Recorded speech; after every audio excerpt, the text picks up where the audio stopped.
मी स्वरा तुमचं मंगलमूर्ती यूट्यूब चॅनलमध्ये स्वागत करते। तर आज आपण करणार आहोत कच्ची दाबेली। आता आपण मसाला शेंगदाणे बनवणार आहोत। इथे मी 1 वाटी भाजलेले शेंगदाणे घेतले आहेत। त्यामध्ये आपण 1 चमचा तेल घालणार आहोत। किंचित मीठ घालायचं आहे। तेलावर जरा आपण शेंगदाणे परतून घेणार आहोत। शेंगदाणे परतून झाले आहेत। आता त्यामध्ये आपण अर्धा चमचा दाबेली मसाला घालणार आहोत।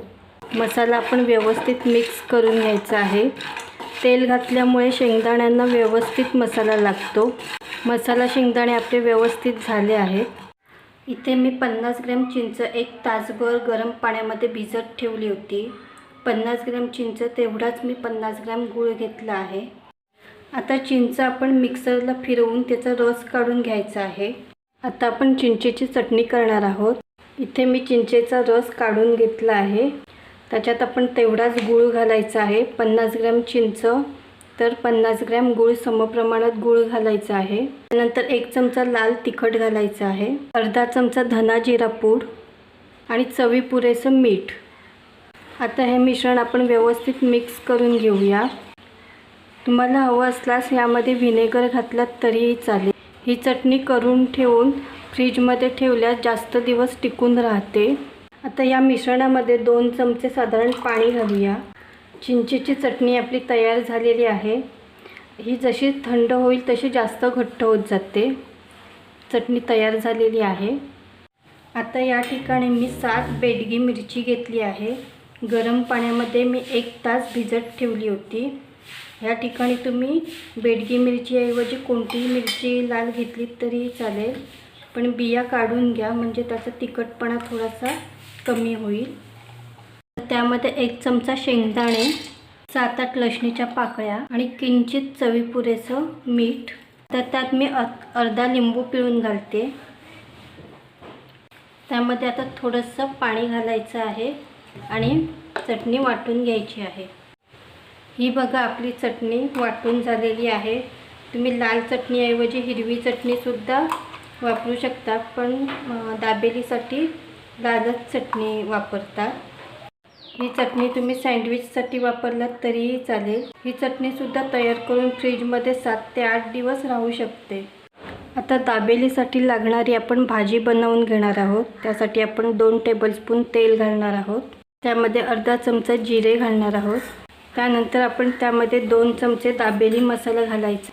मी हा दाबेलीचा तयार मसाला घेतला आहे। त्यानंतर अर्धा चमचा लाल तिखट। आता हे मसाले बारीक गॅसवर तेलामध्ये परतून घ्यायचे आहेत। एकदम पण परतायचे नाही आहेत, नाहीतर ते जळू शकतात। आता मी 4 उकडलेले बटाटे घालत आहे। बटाटे किसून मॅश करून घेतले आहेत। बटाटा आपण मसाल्यामध्ये व्यवस्थित मिक्स करून घ्यायचा आहे। बटाटा व्यवस्थित मिक्स करून झाला आहे मसाल्यामध्ये। आता आपण त्यामध्ये 2-3 चमचे पाणी घालूया। दाबेलीचं मिश्रण घट्टसर नसतं, थोडं सैलसर असतं, त्यामुळे पाणी तुम्ही अंदाजे घालायचं आहे। तर त्यामध्ये आपण चवीपुरेसं मीठ घालायचं आहे आणि बारीक चिरलेली कोथिंबीर। आता व्यवस्थित मिक्स करून घ्यायचं आहे। दाबेली करायला थोडा वेळ लागतो, पण ही तयारी सगळी तुम्ही चटण्या वगैरे आधी करून ठेवलात तर केव्हाही तुम्ही दाबेली पटकन करू शकता। तुम्ही दाबेली पार्टीसाठी सुद्धा करू शकता। आता या मिश्रणामध्ये मी थोडीशी साखर घालते किंचित, तुम्हाला आवडत असेल तरच घाला। हे बघा आपली दाबेलीसाठीची भाजी तयार झालेली आहे। आता ती आपण एका ताटलीमध्ये काढून घेणार आहोत। ताटलीमध्ये घालून आपण अशी पसरवायची आहे। आता आपण त्यावर वरून मसाला शेंगदाणे घालणार आहोत आणि डाळिंबाचे दाणे घालणार आहोत। आता मी इथे पाव घेतले आहेत। आता हा पाव आपण मध्ये असा कट करून घेणार आहोत। या बाजूने बंद राहायला पाहिजे आणि या बाजूने आपण असा कट करायचा आहे। आता एका साईडला आपण चिंचेची चटणी लावून घेणार आहोत आणि एका साईडने आपण लाल चटणी लावायची आहे। त्यामध्ये आपण ही भाजी भरणार आहोत।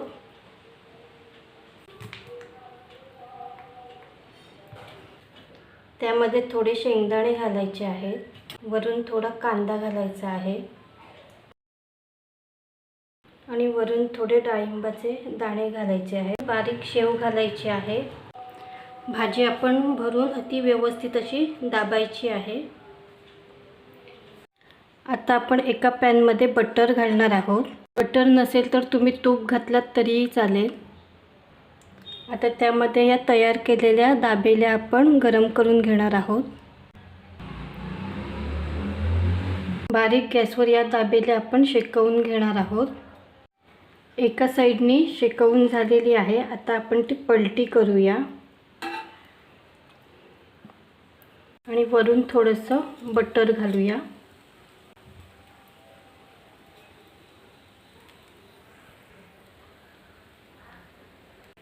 दुसऱ्या साईडनीही आपण व्यवस्थित शेकवून घ्यायची आहे. आता या दाबेल्या आपल्या शेकवून झालेल्या आहेत. आता त्या शेवेमध्ये अशा घोळवायच्या आहेत.